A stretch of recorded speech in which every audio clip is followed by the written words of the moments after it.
to legislative approval. And since it's through the budget process, we are expecting that that will be resolved this spring and hopefully by the June 15th budget deadline. So it is now going through the budget subcommittee hearing process.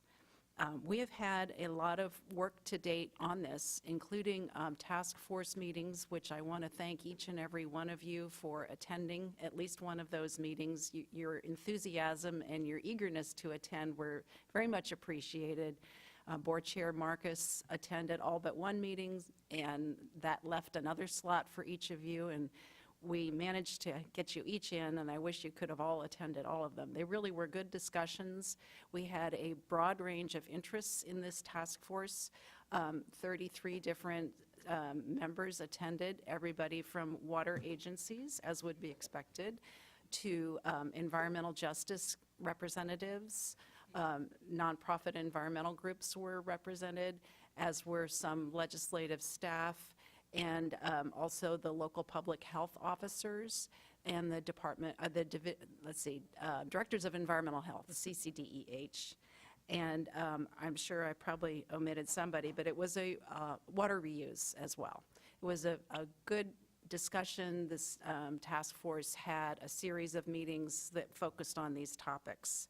And the whole process was really geared towards getting input to the secretaries of Cal EPA and the Health and Human Services Agency so that they could develop a transition plan, which each of you hopefully has received your copy. This came out it was signed on Thursday, the transmittal letter approving this plan, and it is available on our website.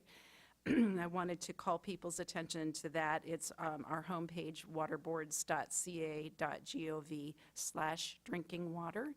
And as of this morning, we now have a super mobile-friendly version, because this is a lot of graphics. Our graphics folks did a great job with this, but it was very slow for folks trying to load it on a tablet. So hopefully that will help with that.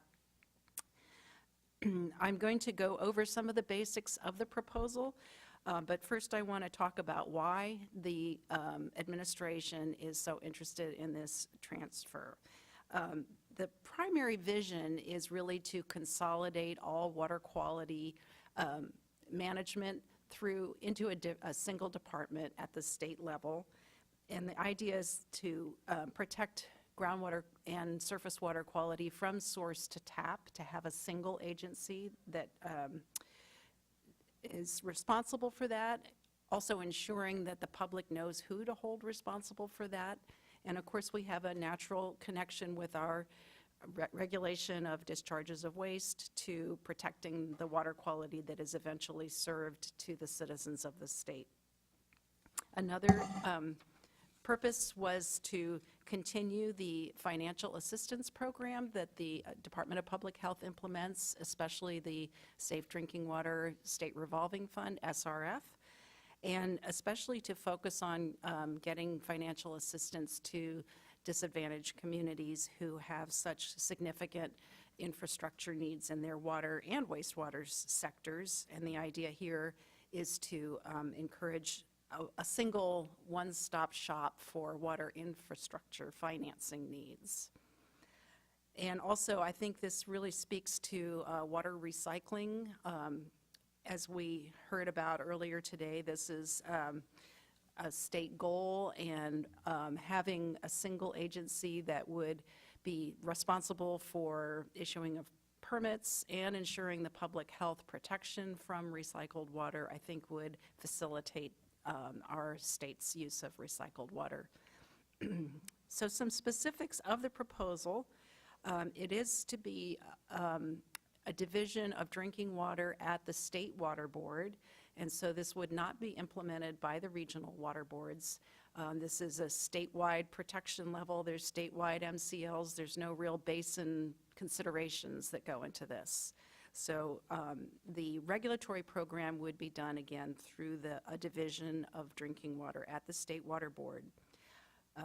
Staff would be organized under the new division But as you may know, 200 of the regulatory program staff work in district offices, and we understand through this task force process how important it is to the regulated community and other stakeholders, environmental justice community as well, that their regulators be locally based. And so our proposal is to keep those district offices locally based.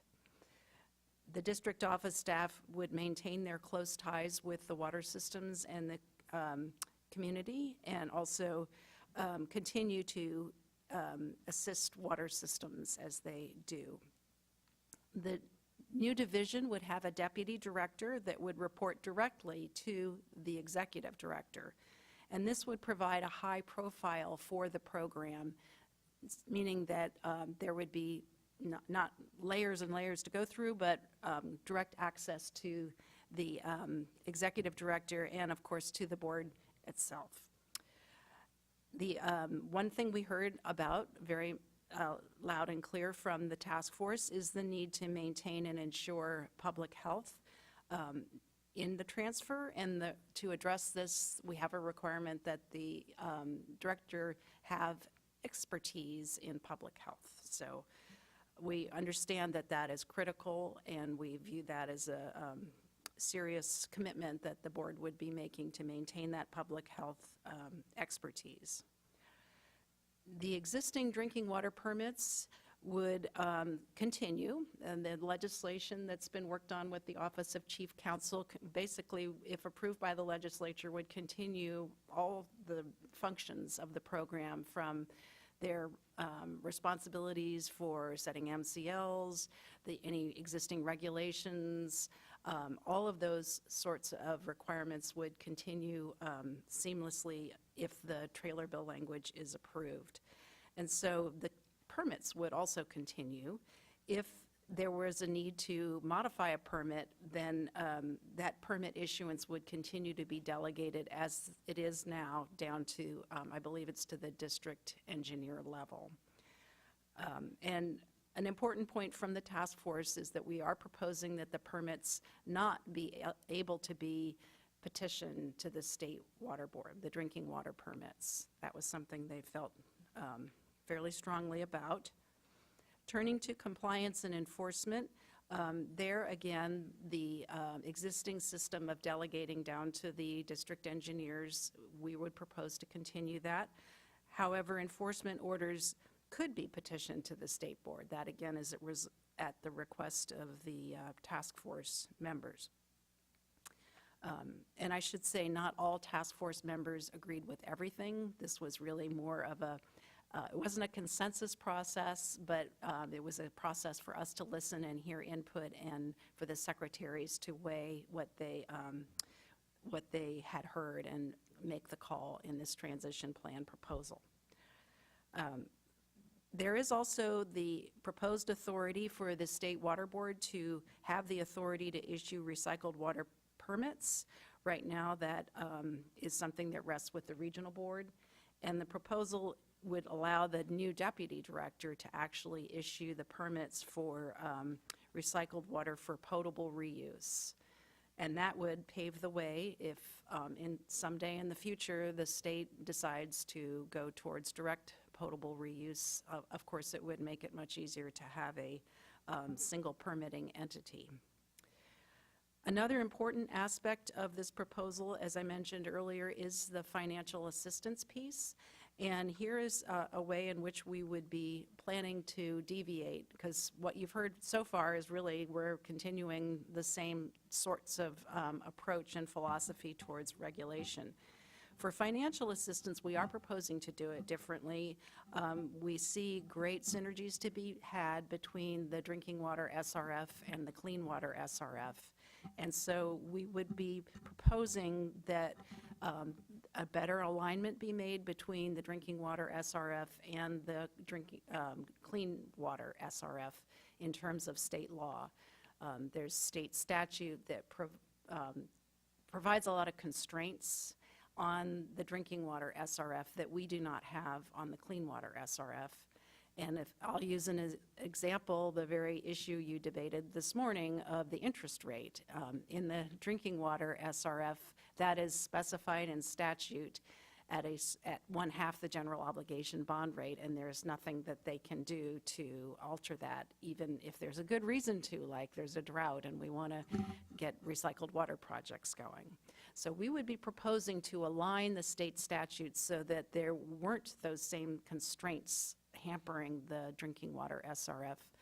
And using the fact that with a board structure, you can have the kind of debate that was had this morning and, take public testimony into consideration and make a decision in a public setting. And we would be proposing that that same process be used for the drinking water SRF. Currently, they have regulations, and we would be proposing that those would be substituted by a policy handbook approach, to use the LAO's term, which is similar to what we use for our SRF and, of course, our bond guidance as well.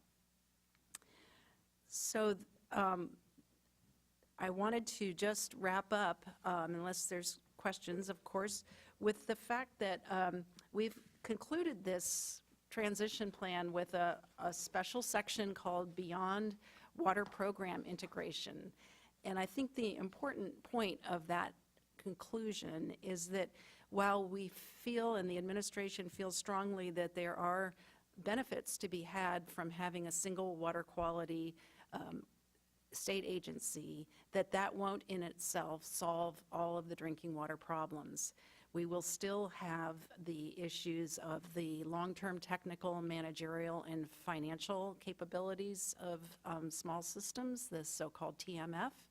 We will still have the issue of operations and maintenance, or O&M, funding not being available for financial assistance. And of course, there are many folks in the state who are drinking water that is not regulated at all. They're under 15 service connections. So we'll be promising in this plan to work with the legislature and the stakeholders and others to see what we could do to try to address those kinds of concerns over the long term. So with that, I thank you for your attention. Any questions, comments? Liz, that was just great. It was a wonderful summary, and Tam has caught a kind of a typo in the On the graph. organization chart, Okay, yes. so I assume that got communicated to you. Yes, Tam, I thank you for pointing that out. We will, the error that was made, it could be read to say that the Deputy Director of the Division of Drinking Water would have the Chief Deputy Directors reporting to him or her, and of course, that is not the case. John does not have a new boss. So we will correct that, Board Member Dota. Thank you. And do we have any cards? Then thank you very much. Is there I'm sure millions of people were watching the webcast. is there Executive Director's report? Well, there is, and it's in your binder. Thank and you. do you want me to make any comments on it? No. Great. Then we will stand adjourned.